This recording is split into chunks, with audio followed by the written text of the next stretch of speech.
En la clase de esta noche y durante las próximas clases vamos a entrar a hablar sobre la voluntad de Dios y específicamente cómo se conecta la voluntad de Dios con la soberanía de Dios.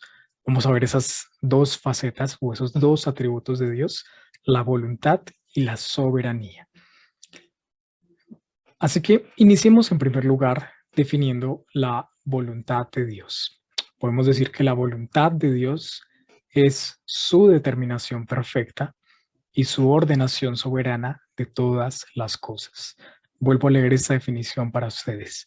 La voluntad de Dios es su determinación perfecta y su ordenación soberana de todas las cosas. ¿Qué quiere decir esto entonces? Cuando hablamos de la voluntad de Dios, estamos diciendo de que Dios tiene la capacidad de elegir lo que Él desea hacer. Dios no está obligado a hacer nada en lo absoluto. Todo lo que Dios hace es porque Dios mismo desea hacerlo. Así que Dios determina, y de una manera perfecta tal como lo es, Él determina todo lo que quiere hacer. Y Él ordena de una manera soberana todas las cosas que ocurren en el mundo. Decir que Dios tiene voluntad implica ver a Dios como una persona, en el sentido de que una persona tiene la capacidad de elegir libremente lo que quiere hacer. Dios, como un ser, como una persona, puede elegir libremente qué quiere hacer y qué no quiere hacer. Todo lo que Dios hace entonces es porque lo hace a partir de su propia voluntad, a partir de su propio deseo. Dios hace lo que Él desea hacer. Además, está conectado con el hecho no solo de que Dios quiere hacer algo, de que Dios tiene voluntad en sí mismo, sino de que Dios es soberano, lo que implica de que Dios puede hacer todo aquello que desea. Nosotros, en cambio, nos vemos limitados a circunstancias. Nosotros podemos querer muchas cosas, tener voluntad de hacer varias cosas, pero no tener la capacidad de realizarlas, sea por alguna limitación de cualquier tipo. En cambio, Dios es soberano. Dios no solamente elige libremente lo que quiere hacer, sino que además Dios lo hace, porque Él tiene el poder absoluto de hacer todas las cosas que Él quiere hacer. Así que el punto que quiero que veamos durante la clase de esta noche es específicamente el hecho de que todo lo que sucede es parte de la voluntad de Dios. Ese es el punto que quiero que reflexionemos en esta noche. Todo depende de la voluntad de Dios. Y vamos a ver específicamente 4 aspectos en los cuales podemos ver esto. Cómo la Biblia nos muestra de que todo lo que ocurre en el mundo depende, a fin de cuentas, de la voluntad soberana de Dios. Empecemos con un primer punto, y es que la creación y la preservación del mundo y del universo dependen de la voluntad de Dios. Todo depende de la voluntad de Dios, empezando desde la creación y la conservación del mundo mismo. Veamos 2 pasajes, iniciando en el Salmo 135, donde leemos lo siguiente.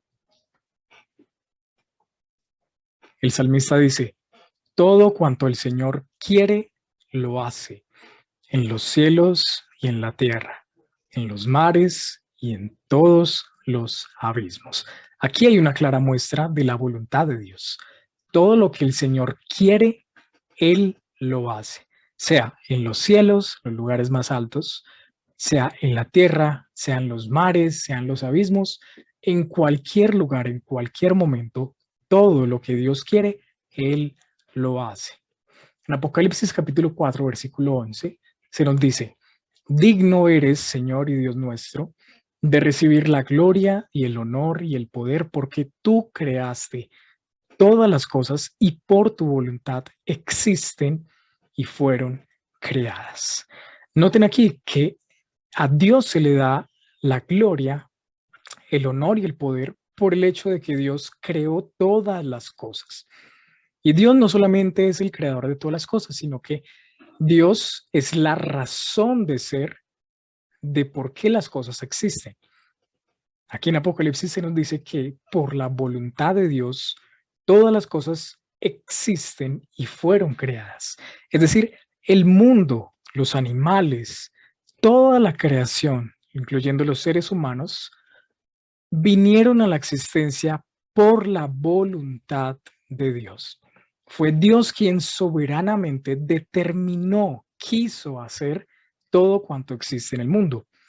Yo, ustedes, los mares, las montañas, las estrellas, etcétera.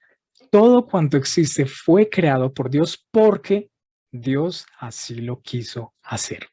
¿Por qué entonces creó Dios los océanos, las plantas, los animales, los seres humanos? ¿Por qué Dios lo hizo? Bueno, realmente no podríamos entender de fondo el por qué o qué motivó a Dios a hacerlo, pero hay algo que es seguro.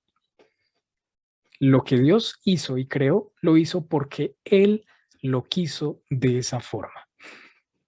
Dios quiso crear todo lo que existe. ¿Y por qué las cosas son como son?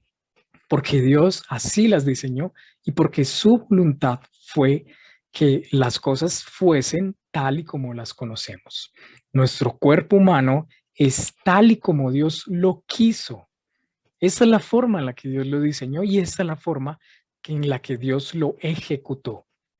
Dios quiso hacer al ser humano de una forma en especial y esa forma es la que nosotros podemos tener. Dios quiso hacer los animales de formas variadas y hermosas y esa es la forma que caracteriza a los animales, a las plantas, a todas las criaturas.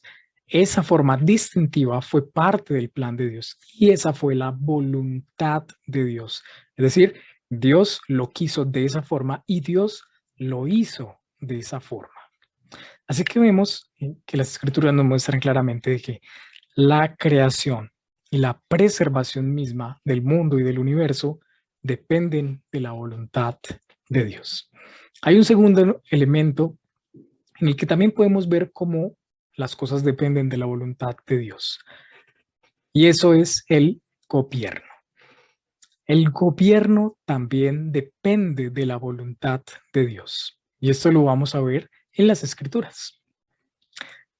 Veamos dos pasajes inicialmente, Proverbios capítulo 21, en el versículo 1, donde dice, como canales de agua es el corazón del rey en la mano del Señor. Él lo dirige donde le place. ¿Sí lo notan? El corazón del rey está en las manos del Señor y el Señor dirige el corazón del rey a donde a él le place. Y en Daniel capítulo 2, versículo 21, se nos dice, Él, Dios, es quien cambia los tiempos y las edades, quita reyes y pone reyes, da sabiduría a los sabios y conocimiento a los entendidos. Así que en este segundo punto vemos que el gobierno del mundo, los reyes, las autoridades, son algo que Dios ha determinado por su propia voluntad.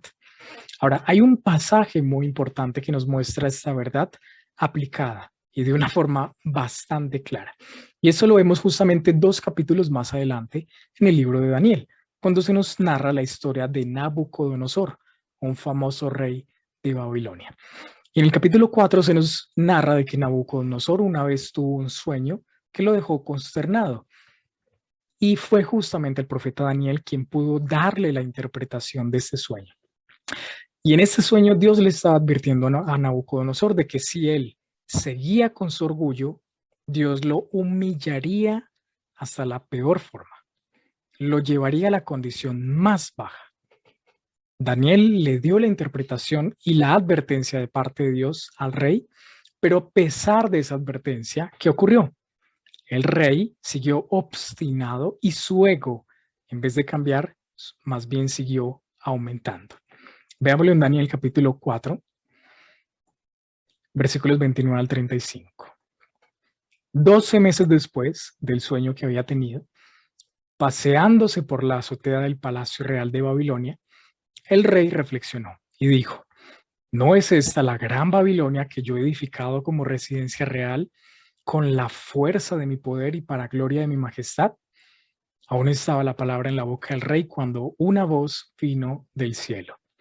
Rey Nabucodonosor, a ti se te declara, el reino te ha sido quitado y serás echado de entre los hombres y tu morada estará con las bestias del campo, te darán hierba para comer como al ganado y 7 tiempos pasarán sobre ti hasta que reconozcas que el Altísimo domina sobre el reino de los hombres y que lo da a quien le place. En aquel mismo instante se cumplió la palabra acerca de Nabucodonosor. Fue echado de entre los hombres, comía hierba como el ganado y su cuerpo se empapó con el rocío del cielo, hasta que sus cabellos crecieron como las plumas de las águilas y sus uñas como las aves de los cielos. Vemos entonces que Nabucodonosor se llenó de soberbia, de orgullo y dijo, ¿acaso no es esta Babilonia la que yo construí con mi poder? Y en ese mismo instante el Señor le dijo, ¿sabes qué?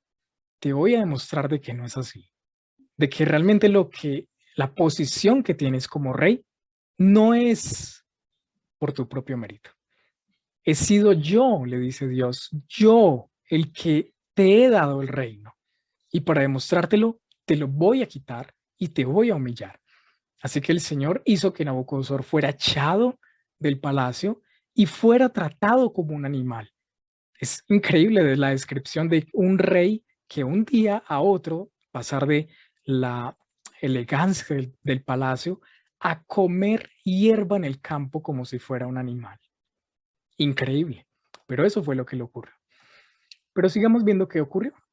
En capítulo, versículo 34. Pero al final de los días, yo, Nabucodonosor, alcé mis ojos al cielo y recobré mi razón y bendije al Altísimo y alabé y glorifiqué al que vive para siempre. Porque su dominio es un dominio eterno y su reino permanece de generación en generación.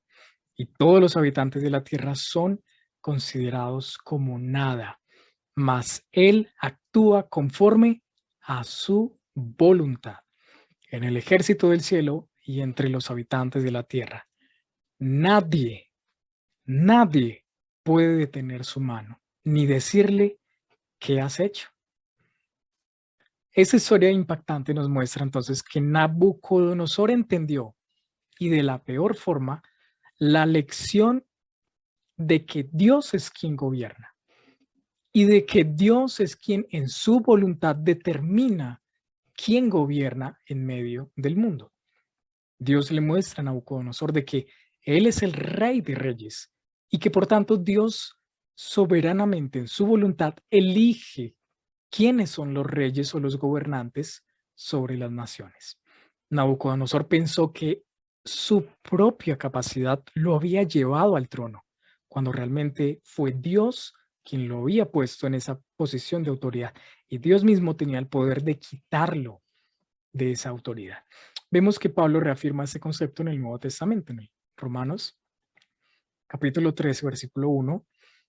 Pablo dice, sométase toda persona a las autoridades que gobiernan, porque no hay autoridad sino de Dios, y las que existen por Dios son constituidas.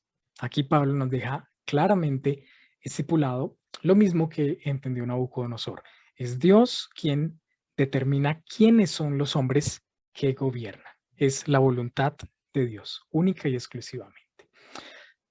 Esto, por supuesto, nos va a traer muchas preguntas importantes que más adelante vamos a ver. Por ejemplo, uno puede pensar en un caso como Venezuela. Pensemos en un presidente como es Nicolás Maduro en nuestro país vecino. Y uno se pregunta, ¿pero Dios puso a ese presidente, a ese gobernante? ¿Fue Dios quien lo puso? Y aquí es donde empezamos a darnos cuenta de que las cosas no son tan simples como blanco y negro. Pero esto lo vamos a hablar un poco más adelante. Por ahora quiero que entiendan de que la Biblia muestra claramente de que Dios en su voluntad elige los gobernantes y los reyes. Ahora, el tercer aspecto en el que podemos ver la voluntad de Dios es en la vida y en el destino de los hombres, de las personas. Los acontecimientos de nuestra vida, lo que ocurre en nuestras vidas, Todo esto es parte del plan divino de Dios y por tanto ocurre según la voluntad de Dios. Pablo en sus cartas muestra que entendía ese concepto. Pablo generalmente cuando tenía algún plan o decía que iba a hacer algo, siempre decía que dependía de la voluntad de Dios para hacerlo. Veamos, por ejemplo, en Hechos capítulo 18, en el versículo 21. Pablo dice, sino que se despidió de ellos diciendo, volveré a vosotros otra vez, si Dios quiere. Pablo tenía la intención de volver a visitar a esa iglesia, pero al mismo tiempo entendía de que la voluntad de Dios era la que determinaría al fin y al cabo lo que ocurriría. Pablo tenía la intención, voy a volver a verlos pronto, sí, condicional, sí, Dios quiere. Es decir, no depende tanto de mí ni de lo que yo quiero, sino que depende en últimas de si Dios quiere. En Romanos capítulo 15:32, Pablo muestra lo mismo. Y para que con gozo llegue a vosotros por la voluntad de Dios. Por la voluntad de Dios. Pablo sabía que iría a Roma en algún momento y esa era su intención, pero el hecho de ir a Roma y visitar a la iglesia y conocer a los hermanos de allí dependería de si la voluntad de Dios así lo permitiría. Por eso es que Santiago también nos muestra y nos enseña de que cualquier cosa que nosotros hagamos debemos encomendarla a la voluntad de Dios, porque no sabemos con certeza qué es lo que Dios va a obrar en el mañana. Santiago capítulo 4, versículo 15 lo deja bastante claro. Más bien, debierais decir, sí, condicional, sí, el Señor quiere, viviremos y haremos esto o aquello. Aquí Santiago está reprendiendo a la iglesia porque ellos estaban haciendo muchos planes y decían, mañana vamos a ir a tal lugar, vamos a viajar, vamos a negociar. Y Santiago les dice, ustedes son necios. En lugar de decir eso, más bien primero digan, si Dios quiere, haremos eso o aquello. Y aquí hay un elemento muy importante que también vamos a mencionar después, y es que a veces, bueno, realmente en muchas ocasiones, la voluntad de Dios para acontecimientos específicos de la vida no se nos es revelada de manera clara. En la Biblia encontramos la voluntad general de Dios, donde encontramos lo que Dios quiere y espera de toda la humanidad y de los creyentes. Por ejemplo, las escrituras nos enseñan que la voluntad de Dios es nuestra santificación. Queda claro que Dios quiere nuestra santificación, pero hay otros aspectos de la vida que Dios no nos deja muy claro, específicamente cuando se trata de decisiones personales o individuales. Por ejemplo, en ningún versículo de la Biblia se nos dice qué carrera estudiar. En ningún versículo de la Biblia se nos dice con quién nos vamos a casar. Y es poco probable que Dios mande un ángel del cielo y nos susurre en el oído y me diga, mira, debes estudiar esto, debes casarte con esa persona.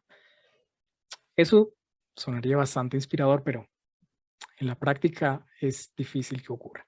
Entonces, ya que la voluntad de Dios para ciertas cosas en la vida está encubierta de nosotros, debemos con humildad reconocer nuestra ignorancia del futuro y depender de lo que Dios va a hacer.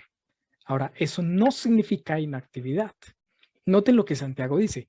Si Dios quiere, haremos esto mañana. Es decir, en primer lugar está el elemento de la dependencia de lo que Dios quiere, de la voluntad de Dios, pero también la responsabilidad humana.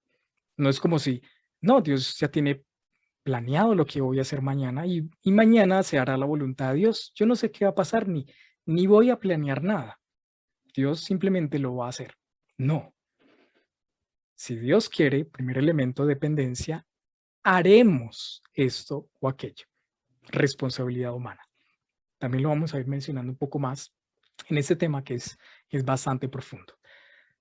El punto es, la voluntad de Dios es la que determina las acciones, el futuro de las personas. Ahora, incluso el sufrimiento de los creyentes es parte de la voluntad de Dios en muchas ocasiones. Primera de Pedro capítulo 3, versículo 17 nos muestra este hecho. Pedro dice, pues es mejor padecer por hacer el bien si así es la voluntad de Dios, que por hacer el mal. Nótenlo acá. Pedro está diciendo que uno puede padecer, puede sufrir haciendo el bien si esa es la voluntad de Dios. Y eso es bastante paradójico. En primer lugar, es bastante paradójico de que uno sufra haciendo el bien. Si uno hace lo bueno, se supone que todo le debe ir bien, pero no. La vida no siempre es de contrastes exactos. A veces podemos sufrir haciendo el bien, haciendo las cosas bien, a veces vamos a sufrir. Pero lo más extraño es que a veces esa es la voluntad de Dios, que nosotros padezcamos sufrimientos haciendo el bien.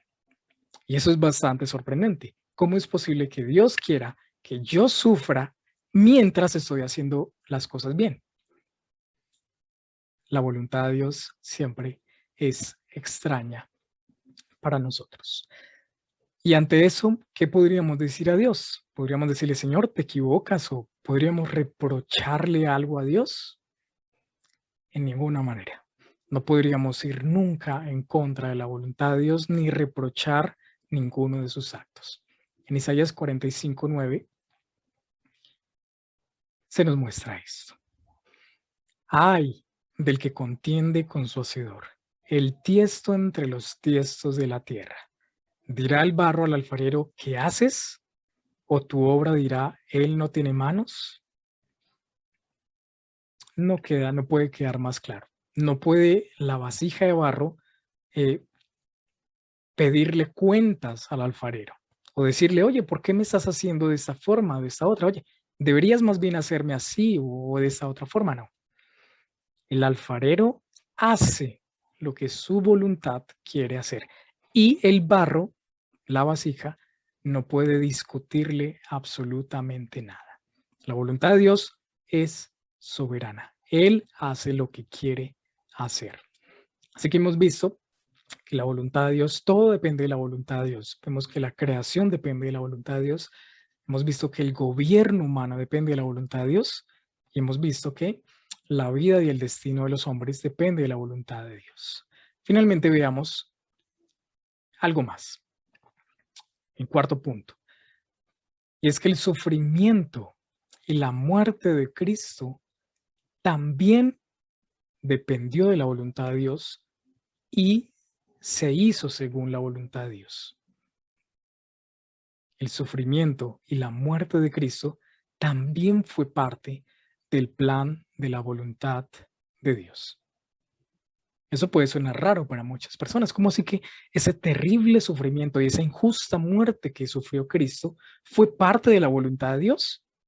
Eso es lo que las escrituras nos muestran claramente, de que ese acto de sacrificio y muerte fue parte del plan del Señor. En el huerto de Getsemaní, cuando Jesús ora a Dios el Padre, en su agonía que estaba experimentando como ser humano, él deseaba que de alguna forma se evitara esa tragedia. Pero cuando oró al Padre y le dijo que la voluntad de él prevaleciera sobre cualquier cosa. Veamos este pasaje. Lucas capítulo 22, versículo 42. Diciendo, aquí Jesús está orando y dice, Padre, si es tu voluntad, aparta de mí esta copa. Esta copa está haciendo referencia a el sufrimiento que habría de experimentar. Y Jesús siguió orando diciendo, pero no se haga mi voluntad, sino la tuya. Y finalmente, la historia nos muestra de que la voluntad de Dios fue la que se realizó en la vida, muerte y sufrimiento de Cristo. Jesús oró para que el Padre hiciera su voluntad y fue la voluntad del Padre la que se hizo. Incluso a pesar de que esa voluntad incluyera el sufrimiento y la muerte injusta del Señor Jesucristo.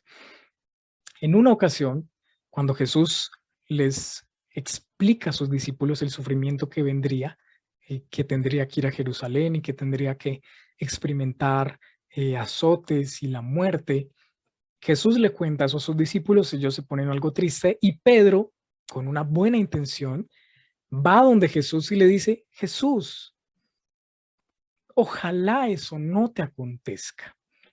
Y veamos que su buena intención no le fue muy buena. Mateo 16:21 nos dice, desde entonces Jesucristo comenzó a declarar a sus discípulos que debía ir a Jerusalén y sufrir muchas cosas de parte de los ancianos, de los principales sacerdotes y de los escribas, y ser muerto y resucitar al tercer día. Y tomándole aparte, Pedro comenzó a reprenderle diciendo, no lo permita Dios, Señor, eso nunca te acontecerá. Pero volviéndose él dijo a Pedro, quítate de delante de mí, Satanás. Me eres piedra de tropiezo porque no estás pensando en las cosas de Dios, sino en las de los hombres. Pedro mostró una buena intención. Pedro no quería que Jesús sufriera. Pedro no quería que Jesús fuera a sufrir todas esas cosas, que fuera a ser muerto. Pedro le dice, Dios no lo permita, que eso nunca te acontezca. Pero Jesús no le dice, oh, Pedro, gracias, eres tan amable, eres tan considerado, gracias por desearme eso. Oh, no. Jesús le dice, apártate de mí, Satanás, quítate delante de mí, Satanás. Me estás haciendo tropiezo porque no estás pensando en las cosas de Dios, sino en las de los hombres. Aquí vemos entonces que la voluntad de Dios para Cristo era el sufrimiento y la muerte.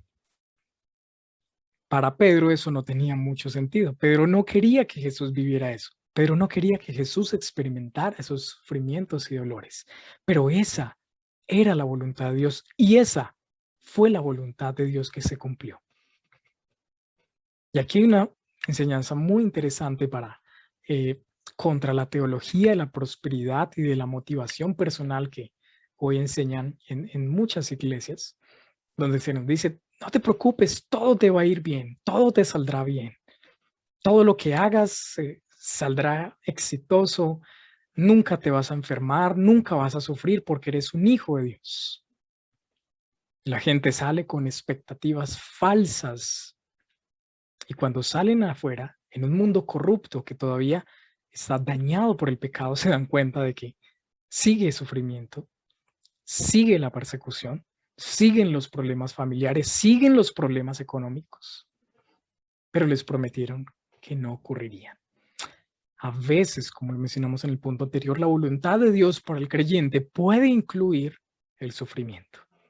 Y en el caso específico de Cristo, incluyó esa muerte y ese sufrimiento en la cruz. Era parte del plan de Dios y nada podría estorbar el propósito de Dios.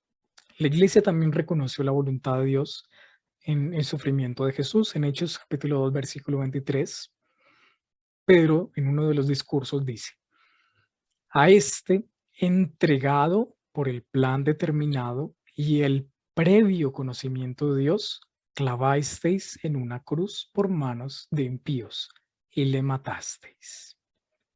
Aquí Pedro, por supuesto, se está refiriendo a Cristo, a Jesús, y nos dice que Jesús fue entregado por un plan que Dios había determinado y que esto era del previo conocimiento de Dios, es decir, Dios ya sabía que ocurriría y de hecho Dios lo sabía porque Dios lo había determinado que así ocurriera.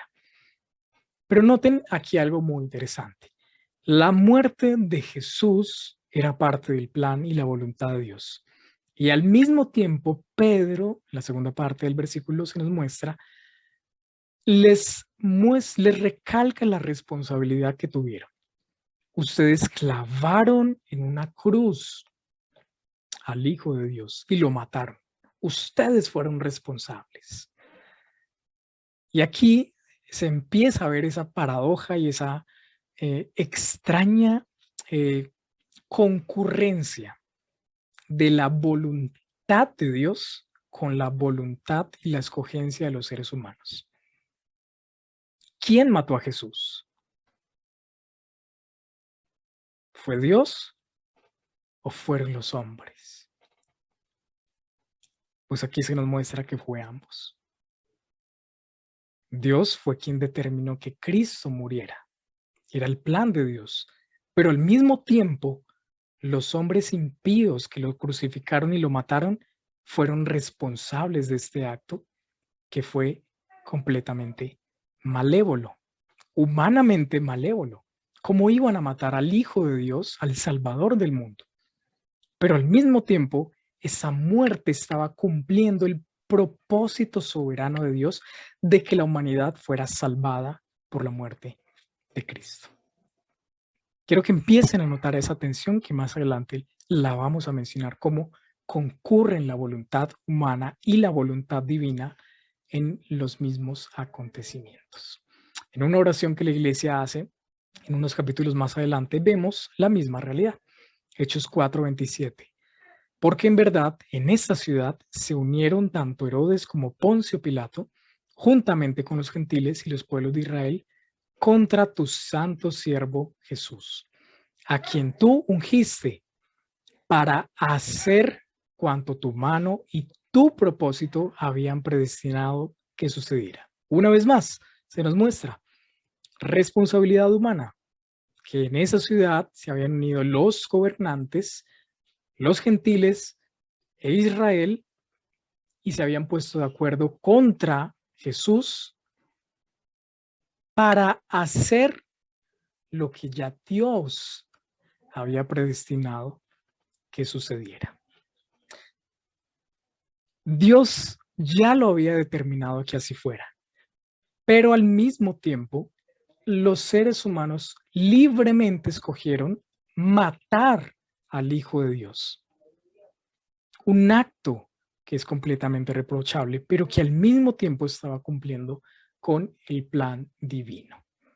Así que el hecho de que fuera parte del plan divino no eximía de responsabilidad y culpa a quienes habían asesinado a Jesús. Hemos visto que Dios hace su voluntad en todas las cosas del mundo y que todo depende en últimas de la voluntad de Dios, sean cosas pequeñas o sean cosas grandes. Vemos que la voluntad de Dios se manifiesta en la creación. Hemos visto que la voluntad de Dios se manifiesta en el gobierno humano. Hemos visto que la voluntad de Dios se manifiesta en la vida y en el destino de las personas. Y finalmente vimos que la voluntad de Dios se manifestó en el sufrimiento y en la muerte de Jesucristo. Todo depende entonces de la voluntad de Dios al fin y al cabo.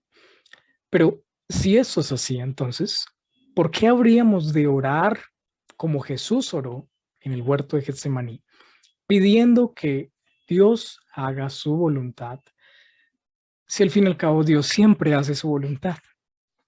¿Para qué habríamos de decirle a Dios que haga su voluntad en las cosas si finalmente, sea como sea, Dios lo va a hacer? Porque es su voluntad soberana.